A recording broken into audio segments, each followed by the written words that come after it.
So today I'm going to show you how to decorate a cap for a graduation. I've done multiple caps, and so I thought it would be a good idea to show how I do it. They turn out really nice. This is one that I did, and then this is another one that I did. Both of them were for my daughter. So to get started on this craft, I bought two pieces of cardstock paper. One is in a black glitter, that is for the base of the cap, and then I'm choosing to do gold lettering. In some of my other ones that I showed you, sometimes I did a black lettering with a gold background. So it just depends on what you want to do, but you want to make sure that there's a contrast between the two so that the letters stand out.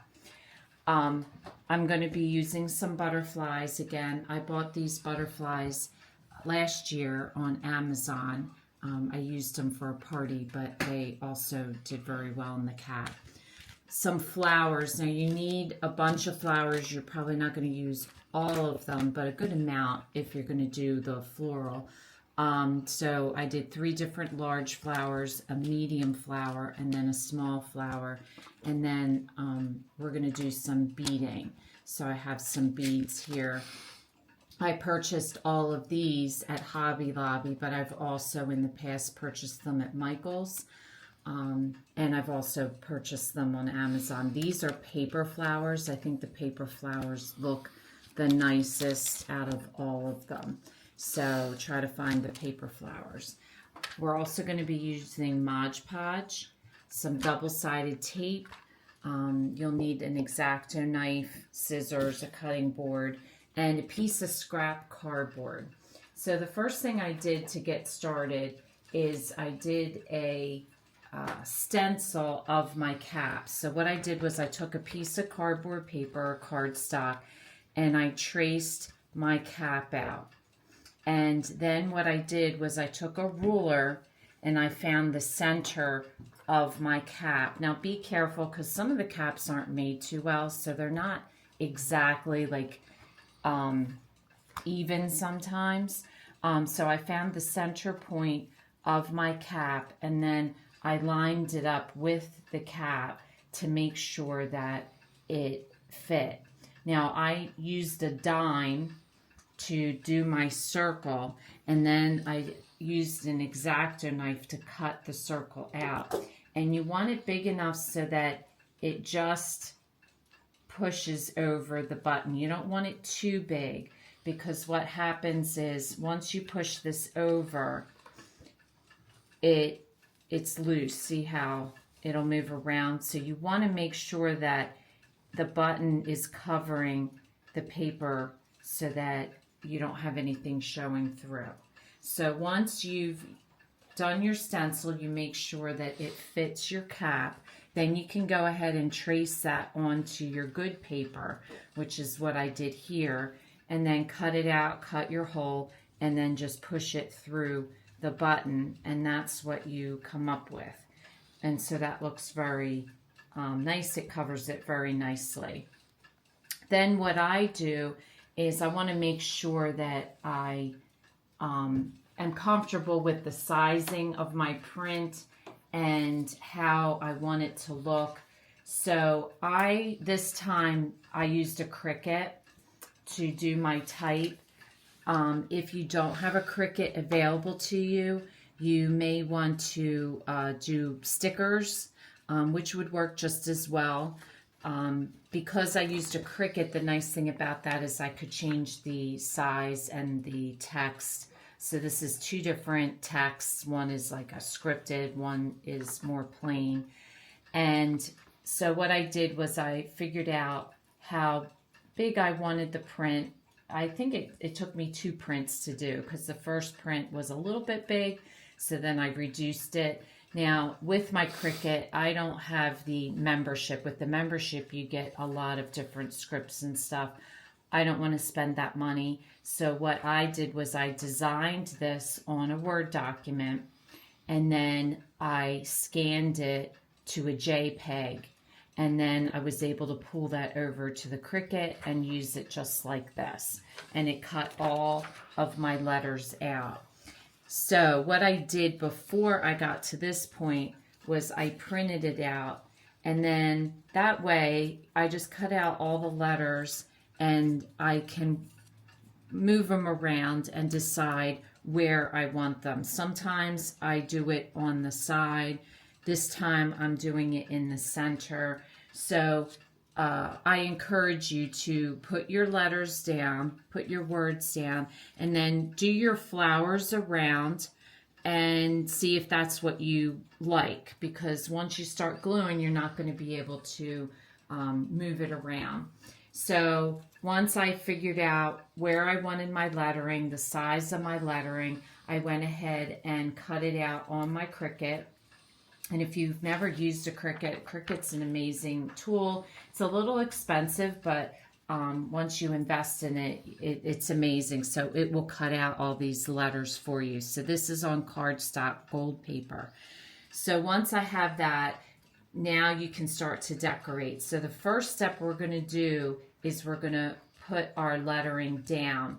Now, on one of my past caps, what I did was I did the flowers first and then I put the lettering down. And this was not the correct way to do it, because with the Mod Podge, it's clear, but what I found on the paper that I was using, and I'm not sure if it'll do it to this one today, but the paper I was using, it slightly changed. It was more of this was more of my background.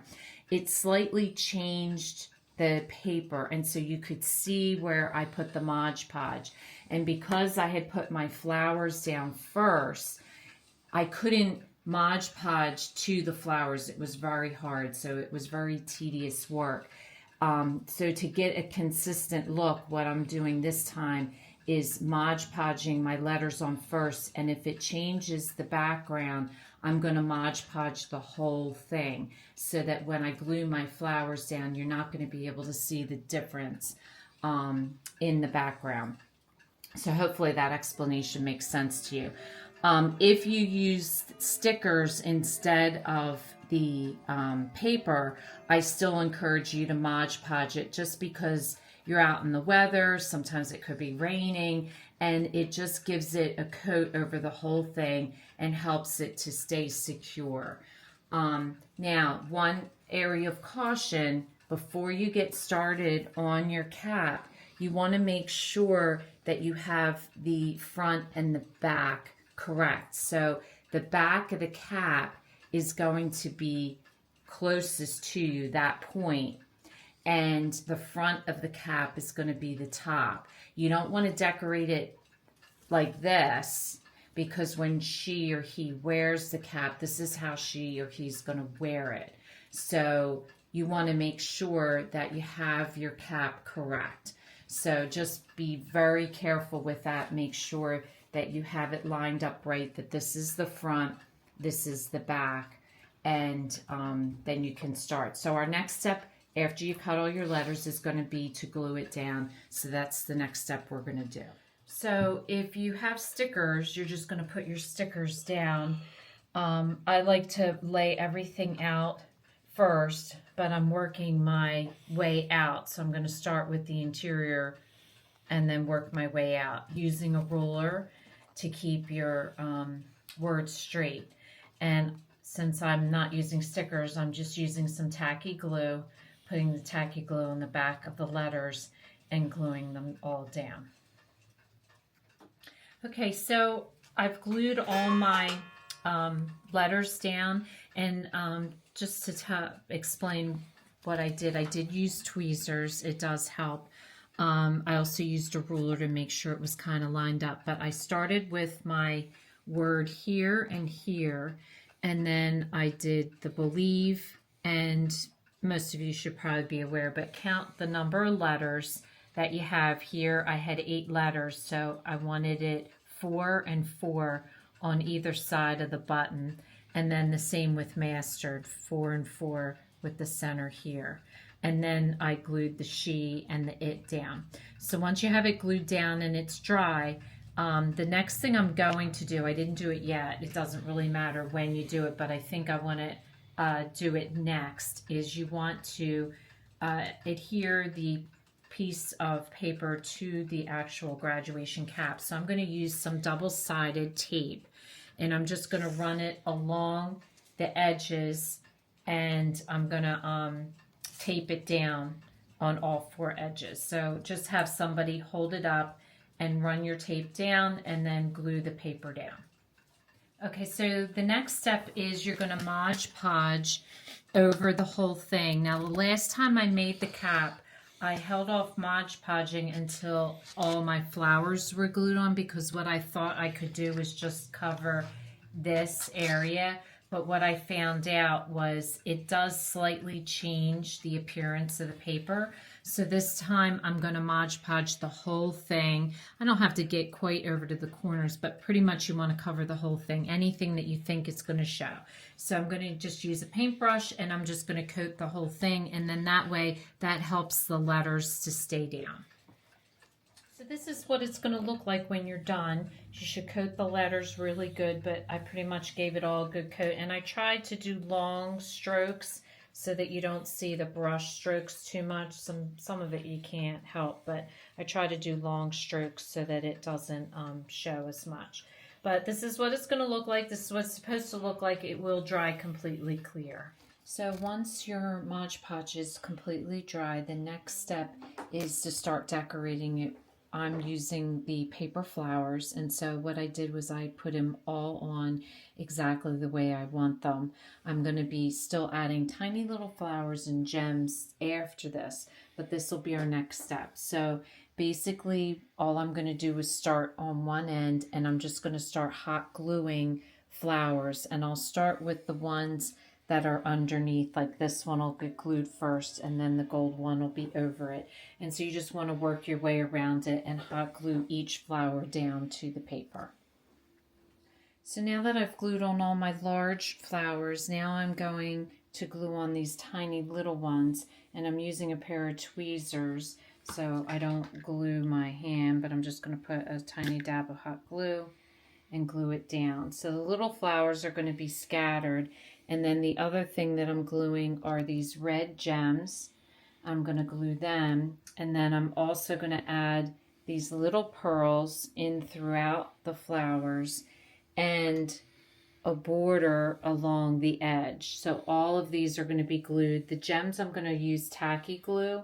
I'm going to use tacky glue on these, but I'm going to use hot glue on the paper flowers. So I've finished gluing. I added some golden pearl beads in and around the flowers. I added the red gems in the center part and on the flowers, and just did them with, I did these with hot glue, but I did these with just your regular glue. And then I added the border and just did, you know, a pattern wherever there was open space. I added that. And then the last thing I hot glued were 2 butterflies, and I added gold beads to the center of the butterfly. I put one on the top and one on the bottom. Then your very last step is to Mod Podge over the gems to just make sure that they're very secure. And then once that's all done, your cap is ready to go, and it's very secure. And it's a really cute design. So hopefully you have an opportunity to decorate. You can follow these steps. It doesn't have to look exactly like this, but it gives you an idea from start to finish what you need to do to decorate a graduation cap. So if this is your first time watching, welcome, and please don't forget to subscribe. If you want to receive future notification of posts, hit the bell. And if you like this video, please give us a thumbs up. Thanks for watching, and we'll see you again soon.